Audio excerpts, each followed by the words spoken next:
Hey guys, what's up? Welcome to another tidbit, or welcome back to another tidbit.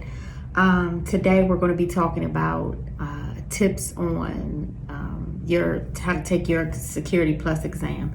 Now, in my post, I specify Security Plus, but this really relates to any exam certification that you may be trying to get. But as far as Security Plus, I'm going to talk about the domains, and I'll also put that information in the description. All right, so getting right into it, the first thing that you want to do, like I said, in regards to the Security Plus exam, is to get yourself familiar with the domains. That's the important thing, or the important piece when it comes to this exam. Now, there are six, I still believe it's 6 domains. I'm going to double check that before I put the info in the description there. But the first domain is threat, attacks, and vulnerabilities. And in this particular article, it even gives you the percentage of how much the exam will cover. And here it says 21%. For domain 2 is technologies and tools, and that's 22%. Domain 3, architecture and design, that's 15% of the exam. And for domain 4, identity and access management, that'll be 16%. Domain 5, risk management, that's 14%. And then domain 6 is cryptography and PKI, which is 12%.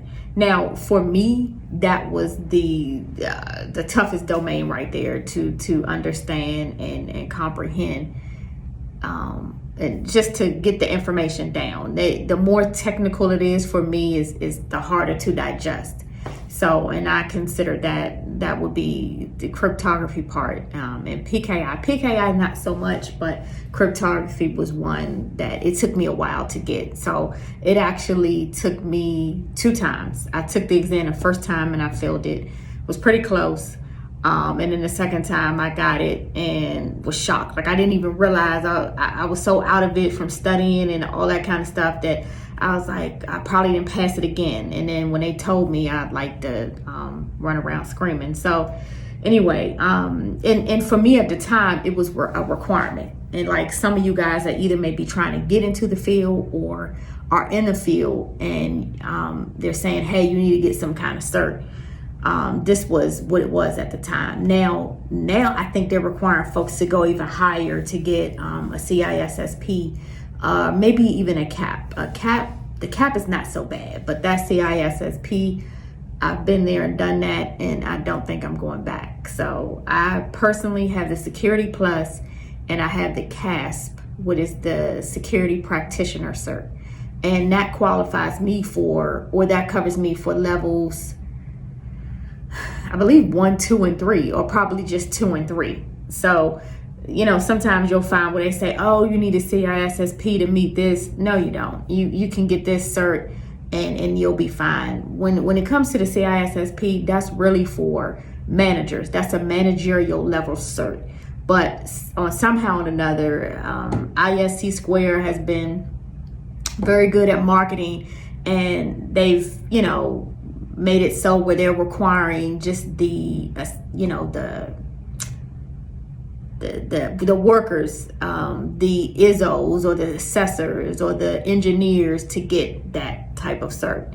And so I would say my suggestion would be Security Plus, CASP, which are 2 CompTIA certifications.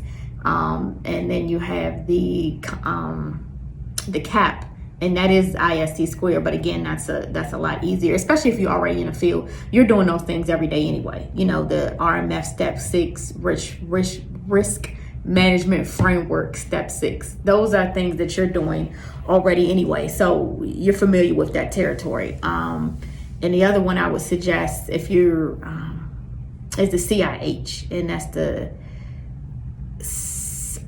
my goodness, ethical hacker is the EH. I can't remember what the C stands for, but I will make sure I gather those details and put them in the description for you guys. So just quickly, I'll go down a few more things that this article talks about here. But again, the main thing when it comes to Security Plus, and again, the reason I'm covering this particular exam is because someone, reached out to me and asked me to cover this.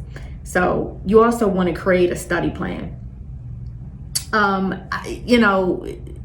didn't do anything like that. I think what helps is if you're around folks that are studying the same thing. You guys can get together and go over material, because usually what happens there is one person is stronger than the other in another area, and you guys can help each other out to pass the exam. The next thing is to take practice exams. Now, I did do this. I feel like this is very important. It got me familiar with the exam and the domains especially. And I think that really helped me out. The first time I kind of went in there nonchalant, like, oh, I know this. I've been in this field, blah, blah, blah. I can do this. And they showed me. So the second time around, I put a little bit more effort to it, and I got serious about it. And I even took a like an online class. And the instructor was very hands-on, very helpful. You could reach out to him anytime, and he would answer questions or help you out. So, and they also, within that online course, they did do exams, practice exams. So that helped as well. So I highly suggest taking practice exams for whatever cert that you're looking to get. And these kind of things you do when you're getting ready for the exam. Like if you're going to take it in the next couple of days or so, you want to make sure you get as much rest as you can. And get to know the material as much as you can. Don't take it seriously. I didn't do that also when it came to my CISSP. I was like, it's multiple choice. I'm going to go in there and knock this out. I mean, I wasn't as confident with the CISSP because I felt like that material I was not as familiar with, but like I've gone into other tests blindsided before, I was able to figure it out and come out okay. But with the CISSP, they kicked my butt. I was so glad that I scheduled that test on a holiday weekend. I think it was MLK holiday weekend. So I had that Monday off because I truly needed the whole weekend to recover. So again, you want to make sure you get plenty of rest, make sure you're familiar and you're comfortable with the exam. If you're not comfortable, don't take it, because that's just a waste. And again, it's talking about here, it says, join a security plus online community. So you may not want to go out there and try to find a group like that, but if you know some of your colleagues or friends or mentors, you can reach out to them and ask them to help you to get through this. Most people are very helpful when it comes to this, because in our community, especially the cyber community, because all of us are trying to get to a certain point. And that's pretty much it. It talks about clearing your mind, making sure you relax. I touched on that, and taking an online boot camp. So like I said, I took a course online at like a local community college. It was not a boot camp. It was a full, I think I took it during the summer. So it was that full summer semester. But again, it was very helpful, and it helped me, and it actually motivated me to go to the next level and get my CASP. At first I wasn't, really into the whole test taking and certifications. I was like, I know my stuff. I've been doing this for years. I don't need that. Well, it's not true. It's would you want to go to a doctor that doesn't have their proper certifications or degrees, or an accountant that doesn't have a CPA? The same thing applies to us. If we're going out here recruiting or trying to get work and contracts, and we don't have those things, people are not going to take us seriously. So that's my advice. At least get one or two of the main certs that cover the levels 2 or 3 on the, I'm losing my thoughts here. That it's a requirement matrix that we go by, but I'll get it together and I'll put that in the description too. Again, levels 2 or 3 can usually get you, land you a solid job with decent pay, or even better. Like I said, at the ISO level, assessor level, engineer, anything like that. So I hope this helps. If you have any questions, reach out to me directly like some folks have. I appreciate you reaching out to me, giving feedback and asking me to cover certain topics. And so this will cover or close it out for today's tidbit. Make sure you are following us on all social media.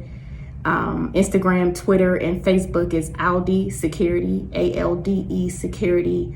And the website www.aldesecurity.solutions.com. I'll have all that information in the description for you guys. Once again, thanks for coming out.